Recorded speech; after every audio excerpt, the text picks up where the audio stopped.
welcome back to the channel, and today I got a good one for you. We are going to be talking about the Detroit Shock, the former WNBA team for Detroit. In recent weeks, we've been getting a lot of reports of reviving the team. We'll get into that later, but first we're going to dive into the history of the Shock, and we'll end with the new news. I'm very excited about it. So I keep looking at my monitor over there.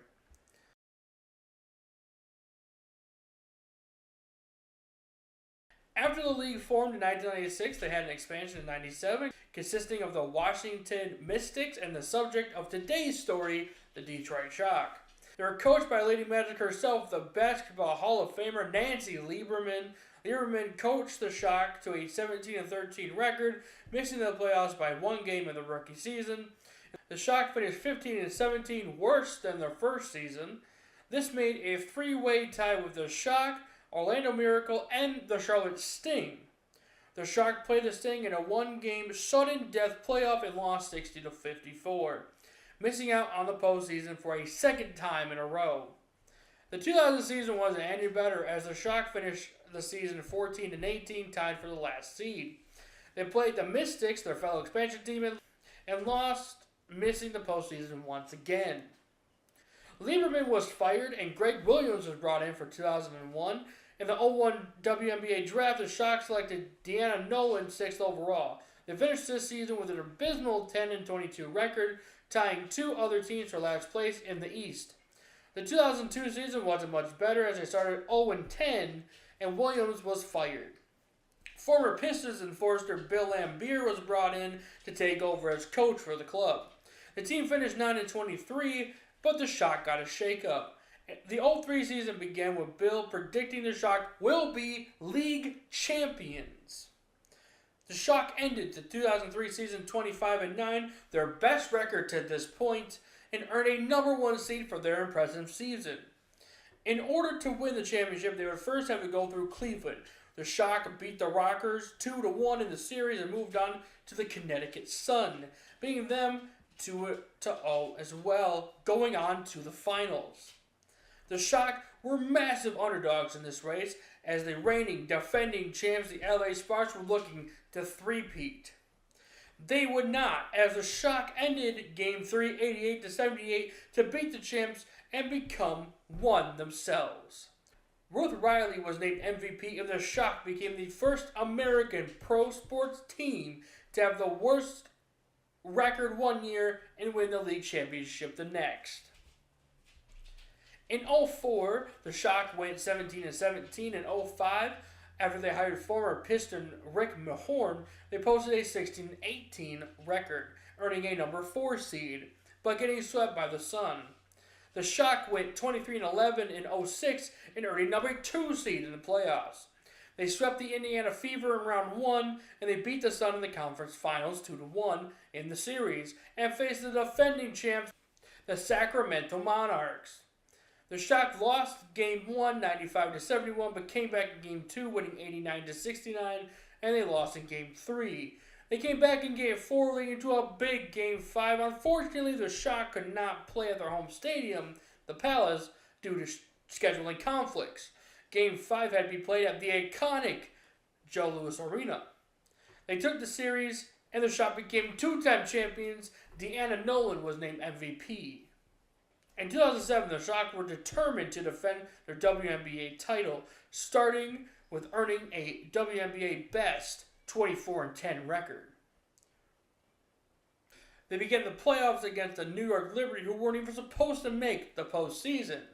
They barely beat the Liberty, but came out on top.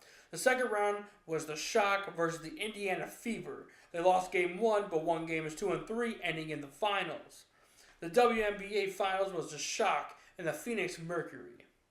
The Shock won Game 1 at home. The Mercury tied up the series, winning Game 2. The series moved to Phoenix for Games 3 and 4. They split those, forcing a Game 5 in Detroit.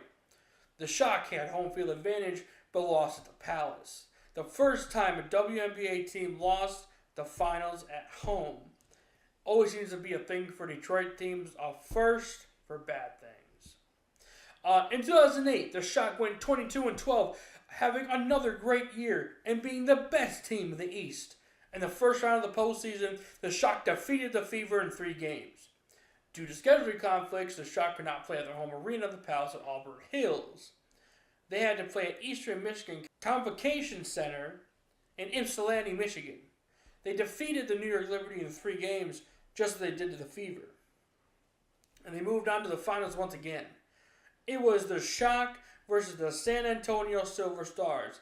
The Silver Stars had the best record in the league, but got swept by the Shock as they had been doing all postseason. The Shock earned their 3rd championship. 3 games into the 2009 season, the coach Bill Laimbeer resigned as coach. Rick Mahorn stepped up to the plate and became the HC. The Shock struggled early, but they ended the season 18-16, earning another playoff berth. They beat the Atlanta Dream, sweeping them in the first round, but they would lose to the Indiana Fever 1-2 in the second round, ending the Detroit era after only 12 years.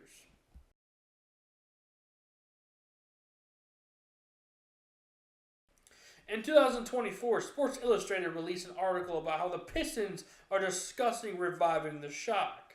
Since the WNBA wants to expand the league, why not break back one of the original expansion teams? Tom Gores, the owner of the Pistons, is spearheading this revival. Tom Gores, the owner of the Pistons, is spearheading this revival. The team looking to help bring back the Shock expanded at the end of 2024/early 2025 to Sheila Fordham, the current Lions owner, GM CEO Mary Barra, Pistons Hall of Famer Grant Hill, and current Lions quarterback Jared Goff. It even received support from current Michigan Governor Gretchen Whitmer. In early March, it was reported that Rock and Roll Hall of Famer Detroit rapper Eminem was added to the revival team as well. The WNBA filed the trademark for the Detroit Shock the same day Gores submitted his proposal. Hopefully within the next couple of years, we'll get the team back. Now tell me, did you watch any of the Shock? Do you remember any of that? Are you excited? Maybe that they'll bring WNBA back to Detroit, adding another pro team to the city. I think that's kind of cool. This video should be up a day before the WNBA draft. So tell me, who do you think is going to go number 1 overall? Are you potentially excited to see the 2026 draft include a Detroit team? I mean, you never know. Thank you everybody for watching. Like, subscribe, comment, whatever. You can comment that you think my videos are stupid. I should stop doing this. Go ahead, do it. I dare you. Like the video, dislike the video, share it with your friends. Hate, share it. I don't care, bro. Do whatever you want. Make sure you subscribe, though, no matter what you do, because this is something I would like to continue doing. And I'm almost at 1,000 subs, man. I'm getting closer, man. 730. I want to get 1,000 subs before the end of the year. Please help me do that and help a guy that just likes to talk about shit. Thank you everybody for watching. And that is why I wore this. Just, Detroit, go Lions, baby. I'm actually recording this the first day of the UFL season, and the Panthers actually won. So, go Panthers, baby. Yes, sir. I'll see you guys next time. I'm going to try to, a little update real quick. I'm going to try to put out a video a month, maybe more, depends. So this video is coming out in May, which you're seeing it in May. Next month is Big Brother 4. And I got a special one in July, baby. So make sure you guys are glued to my channel in the next couple of months. I got lots of big stuff happening. I might even throw out another Call of Duty, a history Call of Duty, maybe. Let's see. But make sure you subscribe. Make sure you hit the like button, dislike button. Make sure you comment. And I'll see you guys next month.